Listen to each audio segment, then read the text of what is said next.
Hello everyone, welcome to विशवाइज classes.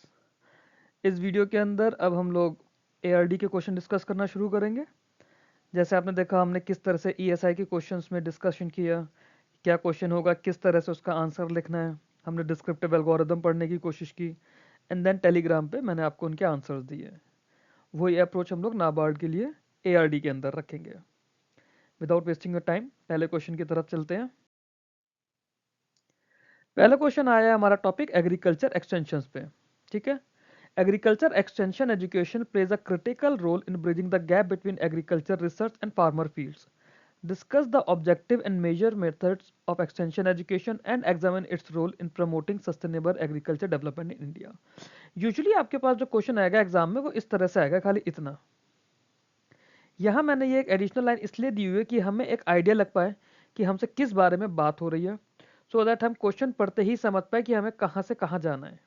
ठीक, तो इसके आंसर की तरफ चलते हैं। सबसे पहले इसमें हम देखेंगे कि इसका इंट्रोडक्शन क्या है। ठीक है, introduce the knowledge and adoption gap in Indian agriculture and the need for extension services. ठीक है, तो एग्रीकल्चर की जो नॉलेज है और जो हम उसको अडॉप्ट कर रहे हैं, प्रैक्टिकली जो अडॉप्ट कर रहे हैं, उसके बीच का जो गैप है वो गैप हमें बताना है, और उस गैप के लिए के साथ में क्यों हमें एक्सटेंशन सर्विसेज की नीड है वो हम यहाँ डिस्कस करेंगे। पहला पॉइंट।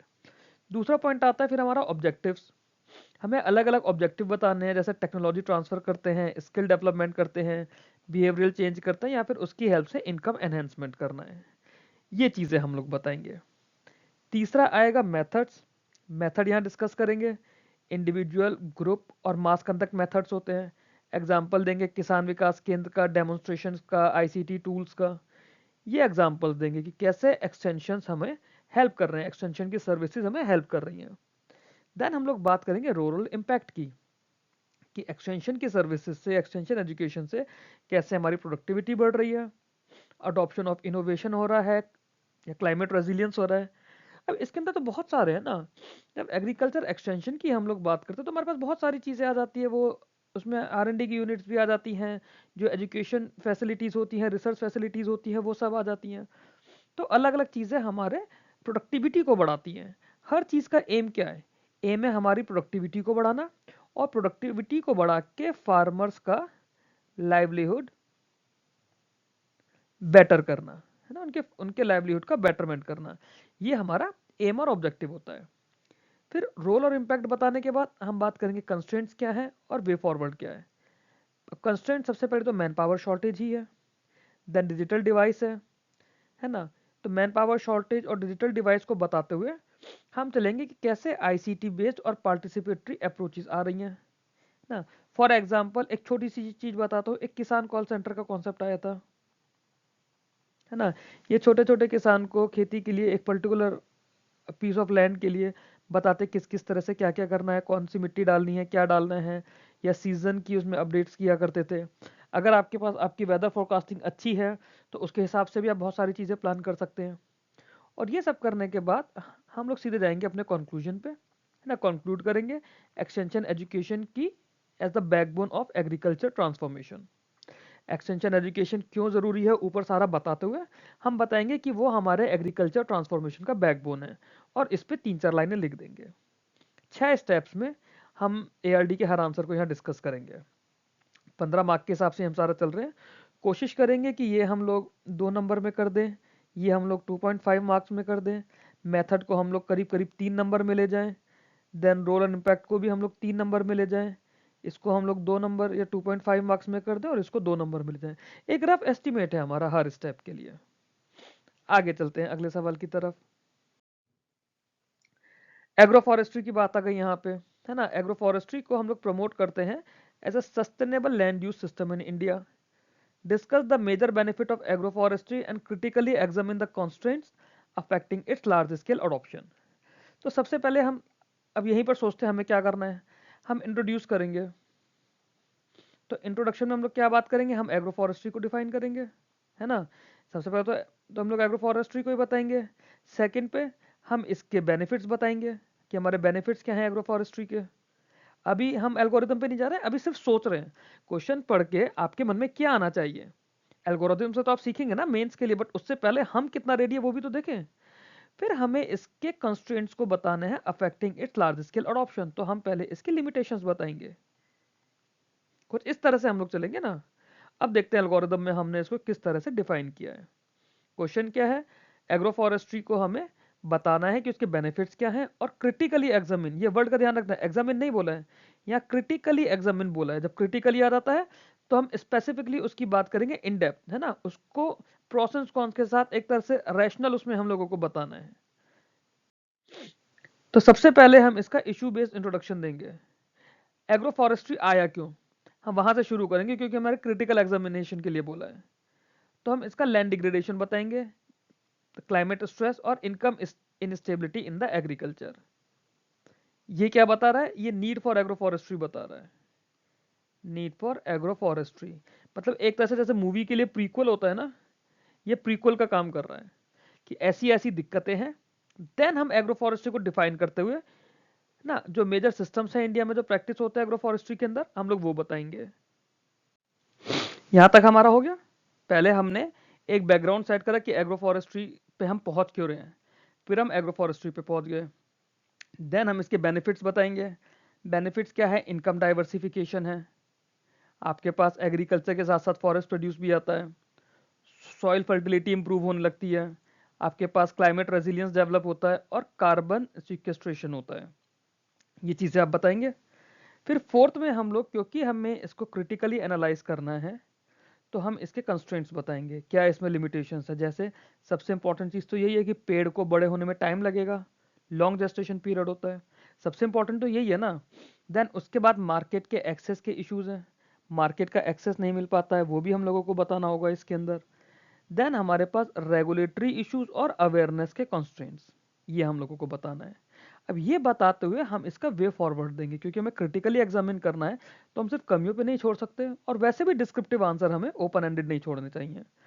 हम पॉलिसी सपोर्ट के लिए सजेशन देंगे, एक्सटेंशन सर्विसेज, अभी हमने पीछे ही पढ़ा था पहले क्वेश्चन में, एक्सटेंशन सर्विसेज को यहाँ यूज करेंगे। मार्केट लिंकेज इस पे जाके इंस्टीट्यूशनल क्रेडिट, इंस्टीट्यूशनल क्रेडिट हमारा क्या करेगा, इसको हम लोग जोड़ सकते हैं सीधे सीधे फाइनेंशियल इंक्लूजन से। फाइनेंशियल इंक्लूजन से अलग अलग जो फॉरेस्ट प्रोड्यूस के फंड्स होते हैं या अलग अलग स्कीम्स होती है, सीधे हम वहां पे जोड़ सकते हैं। एंड देन कंक्लूड करेंगे with the need of balanced and region specific adoption. क्योंकि एग्रीकल्चर में हम लोग जब बात करते हैं तो मोस्ट ऑफ द चीज़ें हमारी रीजन स्पेसिफिक आएंगी, रीजन के बाहर हमारे पास जाने का बहुत ज़्यादा ऑप्शन नहीं होता है। आई होप क्लियर है, आई होप समझ आया होगा। आंसर्स को हम लोग सेपरेटली करेंगे पीडीएफ की फॉर्म में बिफोर एग्जाम। अगर मेरे को मौका मिल पाया तो आई ट्राई माई बेस्ट कि कुछ क्वेश्चन के आंसर्स भी ऑनलाइन वीडियो के थ्रू कराऊं, अदरवाइज आंसर्स आपको टेलीग्राम चैनल पे मिल रहे हैं। अगला क्वेश्चन पर चलते हैं, एफिशिएंट एग्रीकल्चर मार्केटिंग। तो यहाँ पे टॉपिक आ गया हमारा एग्रीकल्चरल मार्केटिंग का। ये एक्चुअली में काफ़ी ज़्यादा इंपॉर्टेंट टॉपिक है हमारा डिस्क्रिप्टिव पॉइंट ऑफ व्यू से, और ये हमारा सिर्फ एआरडी के लिए नहीं, ये हमारा डिस्क्रिप्टिव इंग्लिश का भी इंपॉर्टेंट पार्ट है। रीजन बीइंग, ये अक्सर एडिटोरियल्स में ये पार्ट बनता है, एडिटोरियल्स में, मैगजीन्स में। जो सप्लाई चेन लॉजिस्टिक्स होती है ना हमारी, जो भी हमारी सप्लाई चेन लॉजिस्टिक्स है, ये हमारा डिस्क्रिप्टिव इंग्लिश का इंपॉर्टेंट पार्ट बन सकता है ना। So efficient agriculture marketing is essential for ensuring remunerative prices to farmers. Discuss the structural problem of agriculture marketing in India and suggest measures to improve marketing efficiency. दो चीजें हो गई, पहले तो हमें जो एग्रीकल्चर मार्केटिंग है उसके स्ट्रक्चरल प्रॉब्लम्स को डिस्कस करना है, एंड देन हमें उसके मेजर्स को भी बताना है कि मार्केटिंग एफिशिएंसी कैसे इंप्रूव की जाएगी। ठीक, तो चलो अपने इसके एल्गोरिथम की तरफ चलते हैं। एल्गोरिथम की बात करें तो सबसे पहले रेलेवेंस बेस्ड इंट्रोडक्शन करेंगे इसका। क्या है, introduce the role of marketing in farmers income and price realisation. अगर मार्केटिंग हमारी अच्छी है तो हमारे फार्मर्स की इनकम भी बढ़ेगी, उसका प्राइस रियलाइजेशन भी होगा, तो इसका रोल हमें इंट्रोड्यूस करना होगा, क्योंकि हम एग्रीकल्चर मार्केटिंग की बात कर रहे हैं ना। देन उसके बाद हम बात करेंगे स्ट्रक्चरल प्रॉब्लम्स कितनी है। स्ट्रक्चरल प्रॉब्लम क्या है, हमारे पास फ्रेगमेंटेशन है, स्टोरेज प्रॉपर नहीं है, ट्रांसपोर्ट अच्छा नहीं है, और बीच में जो दलाल होते हैं, इंटरमीडियरीज होते हैं, उनका डोमिनेंस है। तो हमारा 4 पार्ट में पूरे स्ट्रक्चरल प्रॉब्लम्स क्लियर हो गई, fragmentation, inadequate storage, poor transport और डोमिनेंस ऑफ इंटरमीडियरीज। इसी चीज को हम अपने डिस्क्रिप्टिव की लाइन में लिख सकते हैं ना कि there are various structure problem regarding the agriculture marketing practices. For example fragmentation, और 6-8 वर्ड्स में फ्रेगमेंटेशन को डिफाइन कर दिया। इनएडिक्वेट स्टोरेज, 6-8 वर्ड्स में या एक लाइन में हमने इनएडिक्वेट स्टोरेज को बता दिया कि प्रॉपर कोल्ड स्टोरेज हाउसेज नहीं है, फैसिलिटीज नहीं है, वेयर हाउसेज नहीं है। देन पुअर ट्रांसपोर्ट के बारे में हम लोगों ने बता दिया। हाईवेज तो बन गए, बट रोड से हाईवे की कनेक्टिविटी के लिए क्या है, बट इसका हम लोग एक सॉल्यूशन भी मेंशन करेंगे प्रधानमंत्री ग्राम सड़क योजना से, पीएमजीएसवाई का, वो हम आगे लिखेंगे। Then institutional issues, APMC related issues जो हैं, वीक प्राइस डिस्कवरी होती है, इन्फॉर्मेशन हमारे पास प्रॉपर नहीं होती, इन्फॉर्मेशन में एसिमेट्री काफ़ी होती है। तो ये हम लोग स्ट्रक्चरल और इंस्टीट्यूशनल इश्यूज यहाँ मेंशन करेंगे। देन कम रिफॉर्म्स मेजर, यहाँ पे ई नाम बताएंगे, एफपीओज बताएंगे, वेयर हाउस रिसीट सिस्टम बताएंगे, और जो अलग अलग मार्केट रिफॉर्म्स हुए हैं वो सब कुछ हम लोग यहाँ पर बताएंगे। फिर इसके बाद चलेंगे वे फॉरवर्ड पे, ये बताएंगे कैसे मार्केट्स का इंटीग्रेशन हो रहा है, इंफ्रास्ट्रक्चर इन्वेस्टमेंट है एंड प्राइवेट पार्टिसिपेशन है। Private participation, infra investment, integration of markets, इसकी हेल्प से क्या होगा, हमारे पास प्राइस डिस्कवरी इंप्रूव होने लगेगी। हम यहाँ पॉलिटिक्स को डिस्कस नहीं करेंगे, हम अपने कॉन्सेप्ट्स को डिस्कस करेंगे। प्राइस डिस्कवरी हमारी इंप्रूव होगी और इंफॉर्मेशन एसिमेट्री हमारी एलिमिनेट होती चली जाएगी। देन हम इसको कंक्लूड कर देंगे, market led agriculture growth for income enhancement. इस पॉइंट को लेते हुए हम अपने पूरे आंसर का कंक्लूजन प्रोवाइड कर देंगे। क्लियर है? आई डोंट थिंक कि ज़्यादा टफ या कॉम्प्लिकेटेड होगा, सिंपल सा लग रहा है मुझे भी देखने में, आप लोगों को भी सिंपल लगना चाहिए। अगर हमारे पास पॉइंट्स क्लियर है कि हमें क्या क्या सोचना है और क्या क्या लिखना है, तो हमारे लिए आंसर बनाना कोई ज़्यादा बड़ी बात नहीं है। कंटेंट हमारे पास है, प्री देकर आए हैं तो नॉलेज भी हमारे पास है। इन टॉपिक्स के काफ़ी हद तक नोट्स भी मैंने आप लोगों के साथ शेयर किए हुए हैं। कुछ के जो नोट्स नहीं है उनके मैंने एमसीक्यूज की फॉर्म में आपके साथ शेयर किया हुआ है। तो ऐसा कुछ क्रिटिकल नहीं है। आगे चलते हैं। नेक्स्ट क्वेश्चन आता है हमारा ड्रिप इरिगेशन पर। ठीक है, क्वेश्चन हमारा क्या बोलता है, drip irrigation is considered a water efficient irrigation technique for Indian agriculture. सही बात है। Explain it the working of drip irrigation and critically evaluate its impact and limitation. तो हमें इसकी वर्किंग के बारे में बताना है, इम्पैक्ट बताना है, लिमिटेशन बताना है। तो ड्रिप इरिगेशन की वर्किंग हम जब बताएंगे तो सबसे पहले हमें ड्रिप इरिगेशन इंट्रोड्यूस करना पड़ेगा। ड्रिप इरिगेशन इंट्रोड्यूस करने से पहले हम इसका प्रीक्वल देंगे। जैसे हमने पीछे क्वेश्चन में देखा था, प्रीक्वल क्या था, इंडिया में वाटर की स्कैरसिटी है कुछ जगहों पर, है ना। तो वाटर स्कैरसिटी से हम लोग शुरू करेंगे, और वाटर स्कैरसिटी का जो सुपर हीरो आया था हमारे पास, वो आया था ड्रिप इरिगेशन। क्यों? क्योंकि इसने पानी को कंजर्व करा था। एफिशिएंसी ऑलमोस्ट 90-95% है। तो चलिए इसकी एल्गोरिथम समझते हैं कि ड्रिप इरिगेशन में हमें क्या करना है। सबसे पहले हमने वाटर स्ट्रेस का इंट्रोडक्शन बताया। We introduce growing water scarcity and need for efficient irrigation systems.